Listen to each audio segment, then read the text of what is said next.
Good evening, everyone. Today we have Sanjeev Srivastav, sir, Deputy Secretary and Head of Training Department. He have been working throughout the day and night to uplift the training session. It's our pleasure that today he is here to interact with we all. So, our first question to you, sir, when you joined as the Deputy Secretary in CBSE Ajmer office, तो आपके साथ में basically challenges क्या थे पहले कि जब यहाँ पे आए आप सोच के साथ में, और चैलेंजेस क्या था आपके? देखिए मैं बताऊं आपको, मैंने जनवरी 2024 में सीबीएसई अजमेर ज्वाइन किया। Centre of excellence CBSE Ajmer को ज्वाइन किया। तब इतने चैलेंजेस मैंने यहाँ फेस किए, एक दो महीने में के अंदर ही मुझे समझ में आया कि यहाँ रिसोर्स पर्सन्स जो कि ट्रेनिंग्स के लिए रिक्वायरमेंट है। Centre of excellence actually cater करता है एनईपी मैंडेट, जो कि हर टीचर हर प्रिंसिपल को 50 आवर्स ट्रेनिंग करना है एक एकेडमिक सेशन में। उस ट्रेनिंग के केटर नीड को केटर करने के लिए सेंटर ऑफ एक्सीलेंस काम करता है। तो उस ट्रेनिंग को करने के लिए हमेशा रिसोर्स पर्सन की आवश्यकता होती है, मास्टर ट्रेनर्स की आवश्यकता होती है। बट मैं जब अजमेर आया 2 साल पहले, तो मैंने देखा है अजमेर रीजन में, अजमेर ऑफिस होने के बावजूद वहाँ एक या दो ही रिसोर्स पर्सन थे। मुझे बड़ा सरप्राइज हुआ कि अजमेर सीबीएसई का सबसे पुराना ऑफिस करीब करीब 1929 में एस्टेब्लिश हुआ, और इतने अच्छे वातावरण में सीबीएसई का ऑफिस, इतना पॉजिटिव एम्बियंस रहा। अच्छे अच्छे ऑफिसर्स मुझसे पहले 8 साल से थे, बट अजमेर में अभी तक क्यों नहीं ऐसा हुआ? क्योंकि सेंसिटाइज नहीं हुआ, मास्टर रिसोर्स पर्सन क्यों अभी तक नहीं है? हमेशा जयपुर से ही क्यों बुलाना पड़ता है, या बाहर दिल्ली से ही क्यों बुलाना पड़ता है? तो मेरे लिए जो चैलेंजेस थे सर, वो ये थे कि अजमेर को कैसे सेंसिटाइज करूँ स्कूलों को। राजस्थान के और लोकेशंस, जैसे आज मैं बालोतरा में हूँ, बाड़मेर, बालोतरा, गंगानगर, हनुमानगढ़, सूरतगढ़, जैसलमेर, जालौर, इन सभी डिस्ट्रिक्ट्स में बहुत अवेयरनेस कम थी ट्रेनिंग्स को लेकर के। टीचर्स ट्रेनिंग को लोग जानते ही नहीं थे, उनमें अवेयरनेस नहीं थी। उस अवेयरनेस को कैसे बढ़ाई जाए, कैसे रिसोर्स पर्सन का डाटा इंक्रीज किया जाए ताकि हमारी ट्रेनिंग ज़्यादा से ज़्यादा हो सके, ये मेरा चैलेंजेस था। तो मैंने धीरे धीरे 1 to 1 में इंटरेक्शन किए जयपुर में, अजमेर में। जैसे आज मैं आपके साथ बलोत्रा में हूँ, मैंने उदयपुर में किए, जयपुर में किए, कल मैंने जैसलमेर में किया। इसी तरह से मैंने कई डिस्ट्रिक्ट्स जो रैंडमली सिलेक्ट करके, जहाँ जहाँ ट्रेनिंग हमारी आवश्यकता थी, उनको चूज करके उन प्रिंसिपल्स के साथ मीट किया। और उसके तहत हमें ये रिजल्ट आया कि जहाँ जहाँ भी मैं गया या मैंने अपने ऑफिसर्स को भेजा, वहाँ से हमें बहुत अच्छा रिस्पॉन्स मिला। और अभी हम मास्टर ट्रेनर, जहाँ हमारे पास अजमेर में एक या दो की संख्या में थे, आज अजमेर में हमारे पास कम से कम 20 या 30 मास्टर ट्रेनर से भी ज़्यादा मौजूद हैं। हमें अजमेर में ट्रेनिंग करने के लिए बाहर से नहीं बुलाना पड़ता है। सेम चीज़ मैं चाहता हूँ बालोतरा, बाड़मेर डिस्ट्रिक्ट में हो, कि यहाँ भी हमें बाहर से ना बुलाना पड़े। आपके अपने डिस्ट्रिक्ट में ही रिसोर्स पर्सन हो, जब ट्रेनिंग हो तो आप अपने डिस्ट्रिक्ट में ले सकें और दूसरे डिस्ट्रिक्ट को कैटर कर सकें जो nearby. Sir, resource person master training program की क्या स्ट्रेटजी हो सकती है? एक अगर टीचर चाहे कि वो मास्टर ट्रेनर बने तो उसके लिए क्या उसका क्राइटेरिया होना चाहिए, क्या उसकी स्ट्रेटजी होनी चाहिए, और एज ए सीओई किस तरह की प्लानिंग है? बिल्कुल ठीक प्रश्न पूछा आपने। जब कैपेसिटी बिल्डिंग प्रोग्राम्स हम लोग कहते हैं कि आप ट्रेनिंग करिए, टीचर्स को बुलाना है, टीचर्स को ट्रेनिंग देना है, तो साथ ही टीचर्स को ट्रेनिंग देने वाले भी आवश्यकता होती है। जी सर। तो उसको हम कहते हैं मास्टर ट्रेनर या रिसोर्स पर्सन। तो उसको बनाने के लिए पहले हम प्रोस्पेक्टिव रिसोर्स पर्सन प्रोग्राम किया करते थे। बट अभी हम गवर्नमेंट ऑफ इंडिया के साथ मिलकर के सीबीएसई ने एक प्रोग्राम लॉन्च किया है, ट्रेनिंग ऑफ ट्रेनर्स प्रोग्राम। ये जनरली 2 दिन का प्रोग्राम होता है, जिसके अंदर हम लोगों का टारगेट है कि पूरे इंडिया में हम जितने सेंटर ऑफ एक्सीलेंस हैं round the country, even Dubai में ऑल्सो, मिलकर के करीब करीब 15,000 टीचर्स को ट्रेन करें पूरे साल में। और वो 15,000 टीचर्स आज की डेट में जो करीब 33-34 हज़ार पूरे देश में स्कूल्स हैं फॉरेन को मिला करके, उनमें लगभग लगभग 15 से 16 लाख टीचर्स हैं। उनको वो अपने अपने रीजन्स में 15,000 टीचर्स जा करके वो आगे जाके उन टीचर्स को ट्रेनिंग दे सकें, ट्रेनर बना सकें, ताकि जो कैपेसिटी बिल्डिंग मैनुअल्स हैं उनको जो ट्रेनिंग देने का एक 50 hours completion of continuous professional development एक जो मुहिम है वो पूरी हो सके। सर, जैसे कि अभी हमने देखा है कि सीबीएसई सिर्फ सब्जेक्ट स्पेसिफिक ना होते हुए काफ़ी सारे इस तरह की भी ट्रेनिंग प्रोग्राम्स ला रही है जिसमें वो बच्चों के मेंटल हेल्थ, उनके अंदर जो एम्पैथी है, सिंपैथी जो है, एथिकल स्टैंडर्ड है, इन सबको भी डेवलप करने के लिए काफ़ी सारे प्रोग्राम्स लेके आ रही है, और वो टीचर्स के लिए, और सो दैट वो आगे जाके बच्चों के अंदर इनकलकेट कर सके।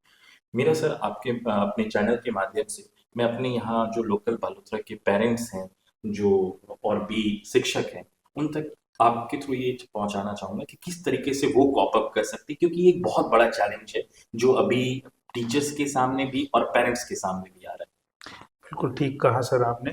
सीबीएसई ना ही सिर्फ सब्जेक्ट स्पेसिफिक ट्रेनिंग पे ही जोर देती है, बल्कि कुछ ऐसे जेनरिक प्रोग्राम्स भी सीबीएसई ने ऑफर किए हुए हैं, like gender sensitivity, inclusive education, stress management, school health and wellness, promoting mental health, cyber security, cyber safety.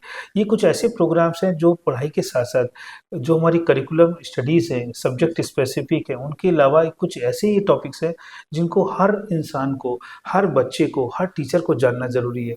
देखिए, हम लोग का जो मेन प्राइमरी टारगेट है वो टीचर्स है, और उसके बाद हैं स्टूडेंट्स। तो हम स्टूडेंट तक तो डायरेक्टली नहीं पहुंच सकते, तो हम अपने टीचर्स को अवेयर करना चाहते हैं कि वो cyber security, gender sensitivity, inclusive education, कैसे स्कूल इंक्लूसिव हो, कैसे टीचर्स क्लासरूम में इंक्लूसिव एजुकेशन में फोकस करें, स्कूल हेल्थ एंड वेलनेस, जो स्कूल आज बच्चों में जो एक एग्रेसिवनेस आ गया है, बच्चों में टॉलरेंस कम हो गई है, एडोलेसेंस एज की इतनी जो चैलेंजेस हैं उनको किस तरह से एड्रेस किया जाए। टीचर्स बेटर अच्छे से जब उनको अवेयर होगा इन पॉलिसीज के बारे में, तभी वो अपने बच्चों की एनर्जी को चैनलाइज कर पाएंगे। बच्चों की जो आज की एनर्जी है, एडोलेसेंस एज की जो प्रॉब्लम्स हैं, उसको कैसे एड्रेस किया जाए, इसके ऊपर सीबीएसई बहुत सारे जेनरिक प्रोग्राम्स ऑफर कर रहा है। तो सीबीएसई ना सिर्फ सब्जेक्ट स्पेसिफिक, बल्कि वो सारे मुद्दे जो कि एक ज्वलनशील हैं आज के हमारे एरा में, हमारे जो बच्चों की आज की ज़रूरत को देखते हुए, हमारे टीचर्स की ज़रूरत को देखते हुए, उनके ऊपर भी काम कर रहा है। और लगातार हम ऐसे टॉपिक्स के सजेशंस भी आप लोगों से मांगते हैं, सभी कंट्रीज़ के सभी पार्ट से, कि अगर आपकी ज्योग्राफिकल कंडीशन में कुछ ऐसे टॉपिक आपके सजेशंस हैं तो प्लीज़ हमें लिखिए, हम उन पे भी मैनुअल्स बनाएंगे, और उन पे मैनुअल्स बना करके हम। सर, मेरा आखिरी सवाल आपका ये है कि आप एक कोई मैसेज देना चाहें आरपी स्कोर स्टूडेंट्स को रिगार्डिंग ट्रेनिंग्स और रिगार्डिंग मोटिवेशंस के थ्रू, अगर आप। मेरा बहुत छोटा सा संदेश रहेगा सिर्फ स्टूडेंट्स के लिए, क्योंकि आज हम सभी टीचर्स, आप लोग और हम सभी सीबीएसई, ना ही सिर्फ सीबीएसई बल्कि देश की जितनी हमारी एजुकेशनल बॉडीज़ हैं, उन सबका एक ही टारगेट है कि जो हमारे आने वाला भविष्य है, स्टूडेंट्स हों और जितने भी हमारे बच्चे पढ़ रहे हैं, उनका भविष्य सुधार सके, भविष्य उनका एक समृद्धशाली और सुखमय हो। तो उसके लिए मैं सभी एक यही संदेश देना चाहूँगा सभी बच्चों को। देखिए, टीचर्स अपना काम भली-भाँति कर रहे हैं। उनको टीचर्स को ट्रेनिंग हम लोग दे रहे हैं, इसलिए कि आप लोगों तक उनकी ट्रेनिंग्स का पोटेंशियल पहुँच सके, वो बेहतर तरीके से आपको पढ़ाई करा सके। बट इसके साथ-साथ मैं आप लोगों से भी रिक्वेस्ट करूँगा, अनुरोध है मेरा, कि आपको भी सहभागिता आप ही को निभानी है, क्योंकि जो आपके अंदर एनर्जी है वो बहुत है। हम लोग उतनी नॉलेज शायद सब्जेक्ट की तो है, बट जो आज के परिवेश में जो एक लेटेस्ट ट्रेंड्स आप लोगों को पता है, वो शायद ट्रेंड्स हम लोगों को नहीं पता, या शायद आपके टीचर्स को नहीं पता। तो आपको और टीचर्स को मिल कर के एक गैप फिल करना है, और टीचर्स की जो एक्सपीरियंस है, अनुभव है, उनसे सीखते हुए आपने अपनी एनर्जी को चैनलाइज करना है। उनसे एक एक्सपीरियंस का अनुभव है उनके पास में, उनके पास सब्जेक्ट का अनुभव है, तो आप अपनी चीज़ों को टीचर से शेयर करिए। कोई भी समस्या आती है तो टीचर्स हैं, पेरेंट्स हैं, उनको अपने बारे में बताइए। अपने पीयर ग्रुप से सलाह लेने के बजाय अपने पेरेंट्स से और अपने टीचर से सलाह लीजिए, और उनकी गाइडेंस मान करके, और काउंसलिंग की ज़रूरत हो तो काउंसलर के पास जाइए। और कोई भी ऐसी चीज़ हो, स्ट्रेस आपको है एग्जामिनेशन दौरान में, तो स्ट्रेस दूर करने के लिए आप अपने माता पिता से अपने साथ बैठ करके, एक सोशल मीडिया से दूर रह करके, आप अपने आप को सोशल मीडिया में होके क्या होता है, आप अपने आप को अनसोशल कर लेते हैं, कहते तो वो सोशल मीडिया है, लेकिन आप सोशल मीडिया में जाते जाते खुद ही अनसोशल हो जाते हैं, क्योंकि मोबाइल के रहते रहते आप बाकी लोगों से कट जाते हैं। आप वर्चुअल दोस्तों से तो भली भांति मिलते रहते हैं, उनसे चैटिंग होती है, बट आपके साथ जो आपके माता पिता हैं, आपके जो टीचर्स हैं, आपके सिबलिंग्स हैं, उनसे आप दूर हो जाते हैं। तो मेरा आपसे संदेश यही है कि स्ट्रेस जब हो तो अपने माता पिता, अपने गुरु, अपने टीचर्स, अपने सहपाठी, अपने दोस्त जो आपके आसपास हैं, उनसे अपनी चीज़ें साझा करें, उनके साथ बैठे, और वर्चुअल जो एक हमारी जो आज की चैलेंजेस हैं, वर्चुअल चीज़ से दूर रहे। जितना आप एक क्लोजनेस अपने साथ के लोगों से रखेंगे, उतना आपका चीज़ें सुधरेंगी और भविष्य आपका बेहतर होगा। Thank you, sir, for sharing your views.